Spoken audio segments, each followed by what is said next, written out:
سب سے زیادہ عقل مند دانشمند آدمی وہ ہے جو اپنے ہاتھ کے ذریعے مال خرچ کر کے صدقہ جاریہ کا ذریعہ بنا کر کے دنیا سے چلا جاتا ہے اور یہی مال اس کے کام آتا ہے۔ اس سے آپ سمجھ سکتے ہیں کہ یہ صدقہ دنیا میں بھی کام آتا ہے اور آخرت میں بھی کام آتا ہے۔ یہ گناہوں کو ایسے ختم کر دیتا ہے جس طریقے سے پانی آگ کو ٹھنڈا کر دیتا ہے۔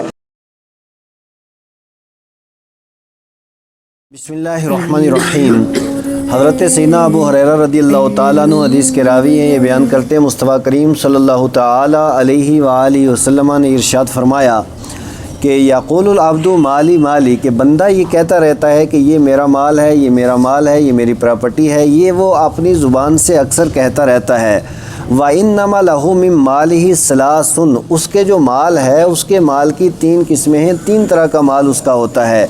ما اکلا فافنا، کہ جو وہ کھا جاتا ہے اسے تو وہ فنا کر دیتا ہے، وہ تو ختم ہو جاتا ہے۔ او لبسا فابلا، اور اسی طریقے سے جو وہ پہن لیتا ہے تو اسے پرانا کر دیتا ہے۔ کوئی بھی کپڑا ہو کتنا بھی قیمتی ہو وہ دائمی تو نہیں ہوتا ہے، عارضی ہوتا ہے، پھر آخر کار وہ بھی ختم ہو جاتا ہے۔ اور 2 قسمیں ہو گئیں، یعنی کھا لیا وہ بھی تباہ ہو گیا، پہن لیا وہ بھی ختم ہو گیا۔ او آتا فقتنا، ہاں اگر وہ دے دیا تو اس کو اللہ تعالیٰ باقی رکھتا ہے، جو اس کی راہ کے اندر خرچ کر دیا جاتا ہے وہی مال اس کا باقی رہنے والا ہے۔ ما سوا ذالک فہو ذاہب و تارکہ للناس، ان تینوں کے علاوہ جو مال ہے وہ سارے کا سارا ختم ہونے والا ہے اور دوسرے اس کے وارث بن جائیں گے، دوسرے کی پراپرٹی وہ بن جائے گی، اس کا کچھ بھی نہیں رہے گا۔ حضرت امام مسلم نے صحیح مسلم کے اندر اس حدیث پاک کو روایت کیا ہے۔ اس کا مطلب یہ ہوا کہ مال کی 3 قسمیں ہیں، فنا ہونے والی 2 قسمیں ہیں جس کو استعمال کر لیا جاتا ہے، اور بظاہر جو اللہ کی راہ میں دے کر کے بندہ یہ سمجھتا ہے کہ شاید یہ ضائع ہو گیا، وہ جس کو بندہ ضائع ہونا سمجھتا ہے حقیقت میں وہی باقی رہنے والا ہے اور وہی کام آنے والا ہے۔ حضرت عبداللہ ابن مسعود رضی اللہ تعالیٰ عنہ حدیث کے راوی ہیں، بیان کرتے ہیں مصطفیٰ کریم صلی اللہ علیہ وسلم نے ارشاد فرمایا ایکم مال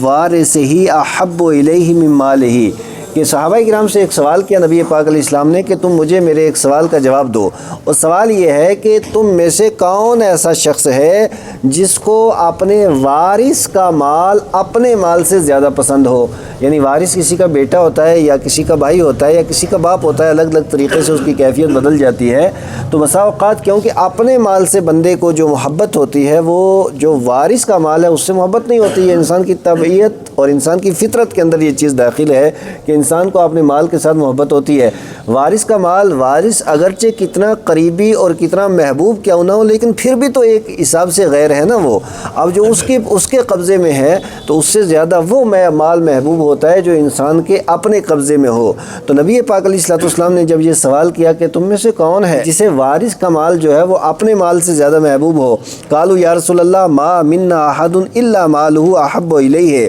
یا رسول اللہ صلی اللہ تعالی علیہ وآلہ وسلم ہم میں سے کوئی آدمی ایسا نہیں ہے کہ جسے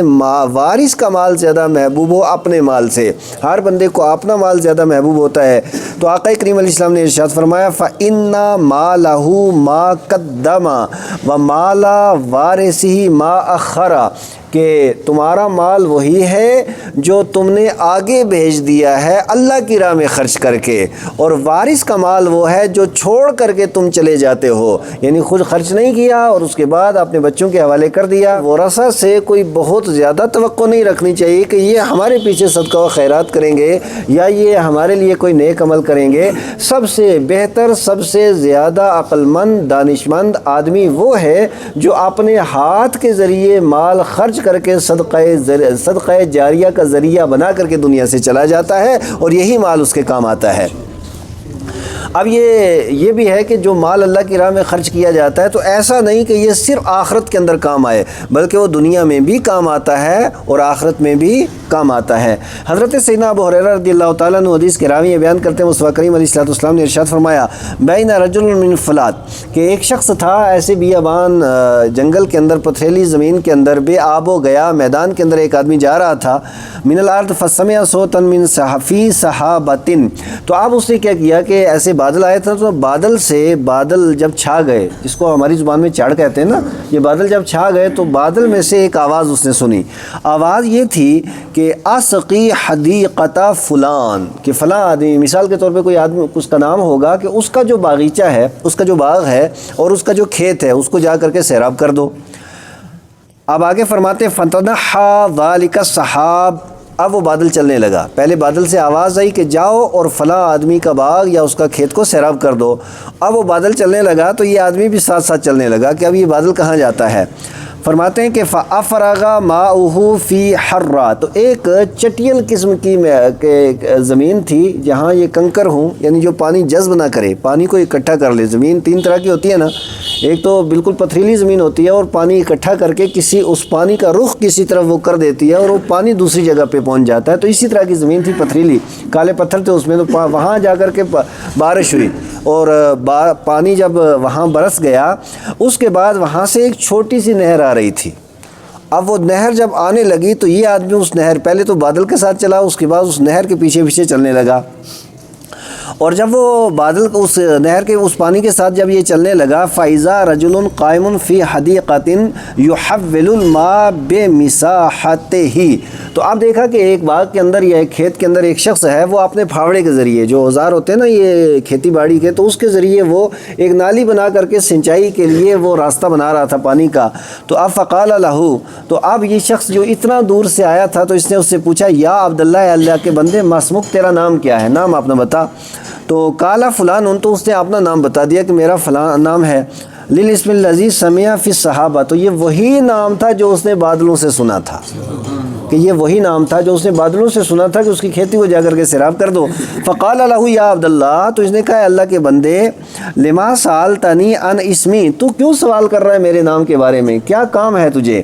تو فقال، تو اس شخص نے کہا، سمعت فی السحاب الذی ھذا ماؤہ یقول، کہ میں نے بادلوں سے تیرا نام سنا تھا، یہ پانی جو فلاں علاقے پہ برس کر کے وہاں سے نہر بنی ہے اور تیری کھیتی تک جو پانی آیا ہے وہاں میں نے تیرا نام سنا تھا، اور کہا گیا تھا کہ فلاں آدمی کا کھیت اور اس کا باغ جا کر کے سیراب کر دو۔ تو اب میں تمہیں پوچھتا ہوں کہ تو اللہ کا واسطہ یہ بتا، ما تصنع فیہا، تو کرتا کیا ہے جس کی وجہ سے تیرے لیے یہ قدرت نے اہتمام کیا ہے کہ کس علاقے پہ بادل اٹھا، پھر کہاں سے کہاں آیا، وہاں بارش ہوئی، وہاں سے نہر بنی اور پانی یہاں تک آ گیا، وجہ کیا ہے یہ تو بتا۔ کالا، تو اس نے کہا کہ اما اذا قلت ھذا فانی انظر الی ما یخرج منہا، ہاں اگر تو اب پوچھ رہا ہے تو چلو میں بتا دیتا ہوں کہ میری کھیتی سے جو کچھ ہوتا ہے تو اس کے میں 3 حصے کرتا ہوں۔ کتنے حصے؟ 3 حصے۔ تو فاتصدق بثلثہ، تیسرا حصہ میں صدقہ کر دیتا ہوں، تیسرا حصہ صدقہ کر دیتا ہوں۔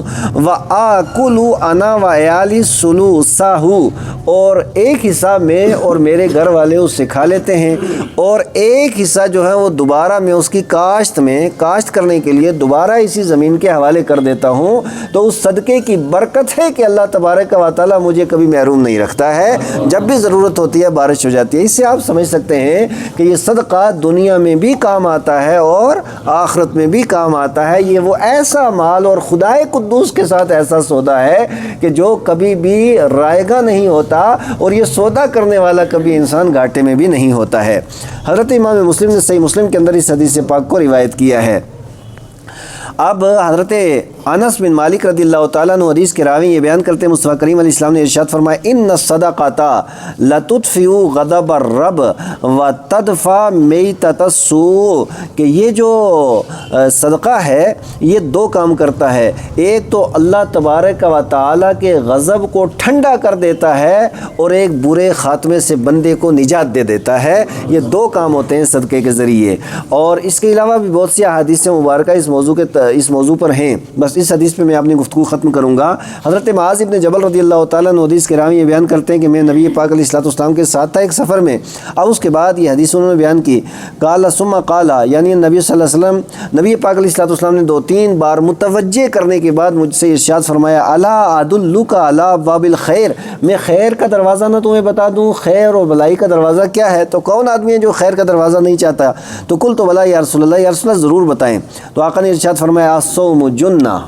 کہ روزے یہ ڈھال ہیں، والصدقۃ تطفئ الخطیۃ کما یطفئ الماء النار، صدقہ انسان کے گناہوں کو ایسے ختم کر دیتا ہے جس طریقے سے پانی آگ کو ٹھنڈا کر دیتا ہے، اس طریقے سے صدقہ انسان کے گناہوں کو ختم کروا دیتا ہے۔ اللہ تبارک و تعالیٰ نے یہ فضیلت اور یہ عظمت صدقے کی رکھی ہے کہ ہر طرح کی برائیاں پریشانیاں جو انسان تک آتی ہیں صدقہ ان کو روک دیتا ہے۔ اللہ تبارک و تعالیٰ ہم سب کو عمل خیر کی توفیق عطا فرمائے، درس قرآن درس حدیث کو عام سے عام تر کرنے کی توفیق عطا فرما، مولا اچھائیاں اور نیکیاں کرنے کی توفیق عطا فرما، گناہوں سے بے حیائیوں سے برائیوں سے بچنے بچانے کی توفیق عطا فرما۔ یا اللہ تیرے جن نیک بندوں نے اپنا قیمتی وقت نکال کر کے نبی پاک علیہ السلام کے یہ فرامین مقدسہ سنے، ان کی دنیا و آخرت بہتر سے بہتر فرما۔ وصلی اللہ تعالی علی خیر خلقہ محمد و آلہ و صحبہ اجمعین و لا الہ الا اللہ محمد۔